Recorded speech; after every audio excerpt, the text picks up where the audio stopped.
3, 2, 1. Sejarah masuknya Islam di Indonesia. Assalamualaikum warahmatullahi wabarakatuh. Perkenalkan, nama saya Wahyu Ramadhani dari 10 AKL 4 nomor absen 20. Saya Wiwin Cahyanti dari kelas 10 AKL 4 nomor absen 24. Saya Yana Brilia Farawati nomor absen 26 dari kelas 10 AKL 4. Saya Yuniar Dewi Ardiani nomor absen 28 dari kelas 10 AKL 4. Saya Yusiana Lailatul Nikmah kelas 10 AKL 4 nomor absen 30. Saya Zaimatun Nisa nomor absen 33 dari 10 AKL 4. Di sini kami akan menjelaskan tentang sejarah masuknya Islam ke Indonesia beserta peninggalan-peninggalannya. Di Indonesia terkenal dengan penduduknya yang mayoritas memeluk agama Islam, terdapat budaya dan memiliki alam yang luas serta hasil bumi yang cukup banyak. Sejarah masuknya Islam ke Indonesia awalnya dibawa oleh pedagang Gujarat lalu diikuti oleh pedagang Arab dan Persia atau biasa disebut dengan teori. Sambil berdagang, mereka menyebarkan agama Islam ke tempat mereka berlabuh di seluruh Indonesia. Banyak yang berspekulasi jika Islam masuk ke Indonesia di abad ke-7 atau 8 Masehi, karena pada abad tersebut terdapat perkampungan Islam di sekitar Selat Malaka. Selain pedagang, ada juga dengan cara mendakwah, seperti penyebaran di Tanah Jawa yang dilakukan oleh para wali songo. Merekalah sang pendakwah dan sang ulama yang menyebarkan Islam dengan cara pendekatan sosial budaya. Selain itu, juga lewat jalur perkawinan dengan menikahi anak gadis para pedagang muslim. Lalu pendidikan dengan pengajaran di pondok pesantren. Kesenian, kebudayaan, tasawuf atau ajaran mengenal dan mendekatkan diri kepada Allah Subhanahu wa taala. Lalu apa sih pengertian dari masing-masing teori tersebut? Teori Gujarat. Teori ini menjelaskan bahwa kedatangan Islam ke Nusantara sekitar abad ke-13 Masehi melalui kontak para pedagang dan kerajaan Samudra Pasai yang menguasai Selat Malaka pada saat itu. Teori ini juga diperkuat dengan penemuan makam Sultan Samudra Pasai, Malik As-Saleh pada tahun 1297 yang bercorak Gujarat. Teori Arab. Buya Hamka atau Haji Abdul Malik Karim Amrullah mengatakan bahwa Islam berasal dari tanah kelahirannya, yaitu Arab atau Mesir. Proses ini berlangsung pada abad pertama Hijriyah atau abad ke-7 Masehi. Islamisasi dilakukan oleh para musafir atau kaum pengembara yang datang ke pulau Indonesia. Kaum ini biasanya mengembara dari satu tempat ke tempat lainnya dengan motivasi hanya mengembangkan agama Islam. Dan teori Persia. Teori yang disampaikan oleh P.A. Hossein Jojodiningrat ini menyatakan bahwa Islam masuk ke Nusantara pada abad ke-13 Masehi di Sumatera. Argumennya didasari oleh persamaan budaya yang berkembang di kalangan masyarakat Islam Nusantara dengan budaya di Persia. Tradisi tersebut antara lain tradisi merayakan 10 Muharram atau Asyura sebagai hari suci kaum Syiah atas kematian Husain bin Ali, seperti yang berkembang dalam tradisi Tabot di Pariaman di Sumatera Barat dan Bengkulu. Masuknya Islam pada abad ke-15 di Champa. Selain dari ketiga tersebut, masih ada yang beranggapan masuknya Islam di Indonesia berawal dari Champa. Raden Rahmat, anak seorang putri Champa dengan seorang Arab, datang ke Majapahit untuk menemui bibinya yang telah menikah dengan Raja Majapahit. Ia kemudian dikenal sebagai Sunan Ampel, salah seorang wali tertua. Raja Ternate Sultan Zainal Abidin pergi ke Diri untuk memperdalam pengetahuan agama. Tak lama kemudian setelah kembali ke Ternate, Sultan Zainal Abidin mangkat. Tetapi beliau telah menjadikan Ternate sebagai kekuatan Islam. Setelah itu, Demak telah berhasil mengislamkan Banjarmasin. Bukti-bukti masuknya Islam di Nusantara. Yang pertama, ditemukannya makam Fatimah binti Maimunah di Leran Gresik. 2. Catatan dari Marco Polo. 3. Berita dari Mahuan. 4. Ditemukannya komplek makam Terloyo di Mojokerto. 5. Makam Sultan Malik Al-Saleh. 6. Berita dari Jepang. Proses masuknya Islam di Nusantara. Proses penyebaran Islam di Indonesia secara damai dilakukan beberapa cara, diantaranya 1. Perkawinan. 2. Pendidikan. 3. Kesenian. 4. Dakwah. 5. Tasawuf. 6. Perdagangan. 1. Akulturasi budaya. Yang pertama, kita akan membahas perkawinan. Para pedagang yang singgah di dalam perkampungan Muslim, Pekojan, mereka lantas melakukan pernikahan dengan orang-orang pribumi, sehingga secara otomatis wanita yang dinikahi langsung masuk Islam bersama dengan keluarganya. Contohnya adalah perkawinan Raja Brawijaya dengan Putri Campa yang melahirkan Raden Patah atau Raja pertama Demak.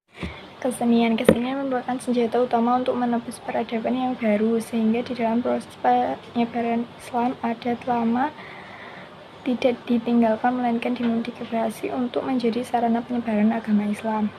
Dakwah. Pedagang Muslim selain mereka berdagang, mereka juga menyebarkan agama Islam di daerah perdagangannya. Biasanya mereka memberi fasilitas lebih kepada pedagang yang ingin masuk Islam. Tasawuf merupakan ajaran yang sangat dalam, sehingga seringkali para ulama yang menguasai tasawuf memiliki kelebihan dalam dirinya yang bersifat magis.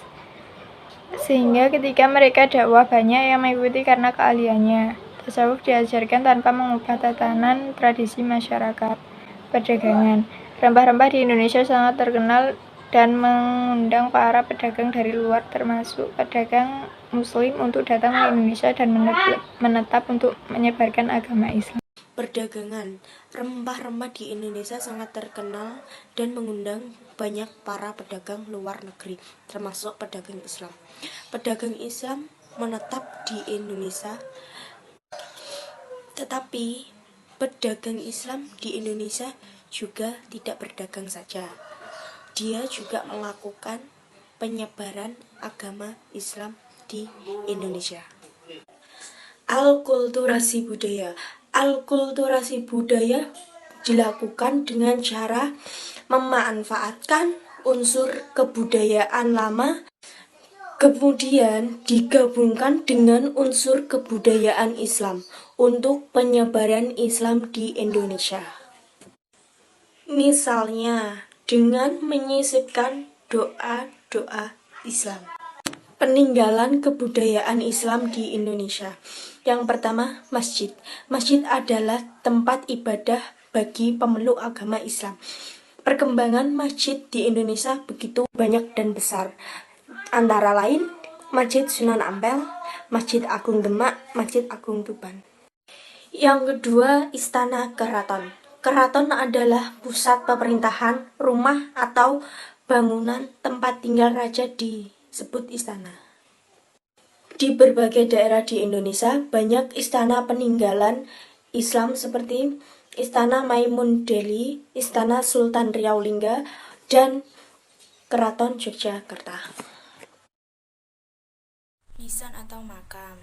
Nisan adalah batu atau kayu yang terdapat pada makam dan berfungsi sebagai tanda kubur. Pada batu nisan peninggalan Islam ada hiasan ukir-ukiran dan kaligrafi.